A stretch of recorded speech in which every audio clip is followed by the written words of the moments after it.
Punnett squares answer one main question. Given two parents, what traits are their offspring likely to have, and in what proportions? The key word is likely. Punnett squares predict probabilities, not certainties. Start with the basics. A gene is a stretch of DNA that influences a trait.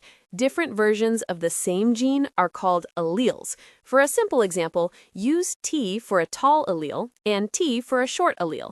Each organism has two alleles for each gene, one from each parent. That pair is the genotype. What you actually observe, like tall or short, is the phenotype. Punnett squares work because of what happens during meiosis. When gametes are made, the two alleles separate. Each sperm or egg carries only one allele. So if a parent has genotype TT, half of their gametes carry T and half carry T. That 50-50 split is the foundation of the prediction. A Punnett square is just a way to organize all possible fertilizations.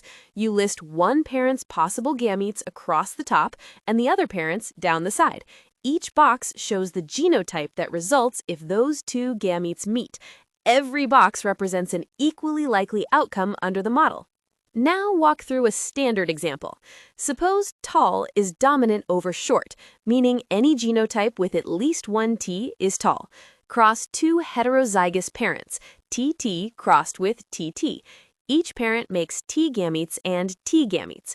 When you fill in the four boxes, you get one TT, two TT, and one TT.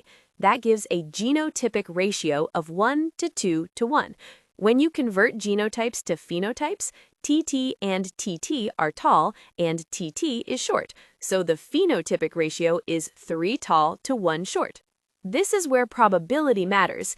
Each box represents a 25% chance.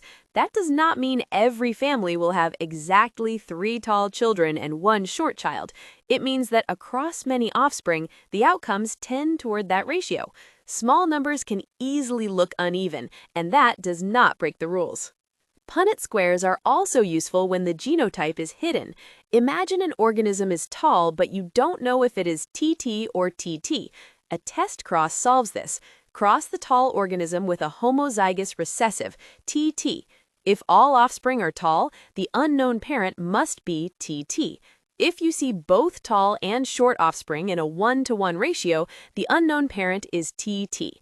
The Punnett square lets you predict both possibilities and compare them to real results.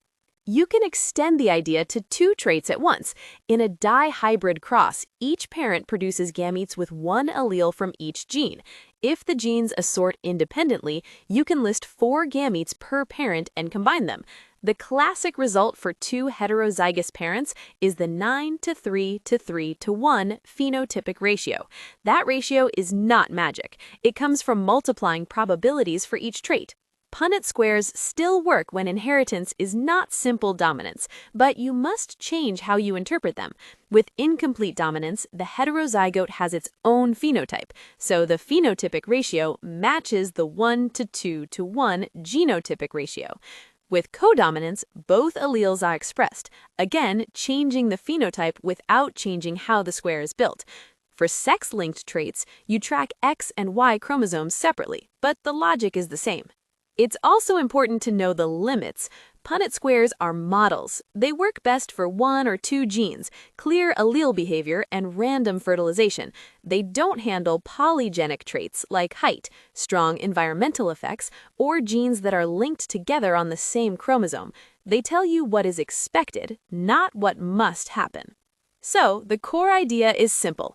Punnett squares predict traits by listing possible gametes, combining them systematically, counting the outcomes, and expressing those counts as probabilities. If you understand that logic, the squares stop being something to memorize and start being something you can reason through.